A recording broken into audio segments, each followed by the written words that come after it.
Hi friends, మీకు ఈ video నచ్చితే లైక్ చేయండి, సబ్స్క్రైబ్ చేయండి. దీప ఉదయాన్నే లేచి తలంటూ స్నానం చేసుకొని దీపారాధన చేసుకుంటూ ఉంటుంది. ఇంతలో అక్కడున్న దీప మొత్తం నువ్వే నా కోరికలన్నింటినీ తీర్చి నా కుటుంబం సంతోషంగా ఉండేటట్లు చెయ్యు అని చెప్పేసి దీపాన్ని తిప్పుతూ కోరుకుంటూ ఉంటుంది. దీపం పరబ్రహ్మ స్వరూపం అంటారు. అందుకే నువ్వు నా కోరికలు తీరుస్తావని నేను ఇలా చేస్తున్నాను అని చెప్పేసి అంటూ ఉంటుంది. ఇంతలో అది చూసిన కార్తీక్ దీప దగ్గరికి వస్తూ ఉంటాడు. ఏంటి దీప, ఉదయాన్నే లేచి ఇలా దీపం పెడుతున్నావు అని చెప్పేసి అడుగుతూ ఉంటాడు. ఆ మాటలు వినగానే అక్కడున్న మన కోరికలు ఏవైనా కోరుకుంటే మనకి మంచే జరుగుతుంది, అలాగే ఆ కోరికలు తీరుతాయి అంటారు. అందుకే ఇలా చేస్తున్నాను అని చెప్పేసి అంటూ ఉంటుంది. ఆ మాటలు వినగానే అక్కడున్న కార్తీక్ చాలా సంతోషించి దీప వైపు అలా చూస్తూ ఉంటాడు. ఇంతలో అక్కడున్న దీప మాత్రం మీరు కూడా ఇలా దీపారాధన చేయండి బాపు అని చెప్పేసి అంటూ ఉంటుంది.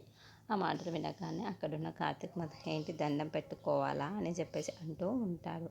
అక్కడున్న దీప మాత్రము ఈ దీపం ఉండిని పట్టుకొని మీరు కూడా దీపారాధన చేసేయండి, కూడా కోరికలు తీరుతాయి అని చెప్పేసి ఇంతలో అక్కడున్న కార్తీక్ మాత్రం దీప చేతులను పట్టుకొని ఉంటాడు. అది చూడగానే అక్కడున్న దీప అయితే ఒక్కసారిగా షాక్ అయిపోయి అదేంటి ఇలా పట్టుకున్నారు, మీరు ప్రమిదను పట్టుకోండి అని చెప్పేసి అంటూ ఉంటుంది.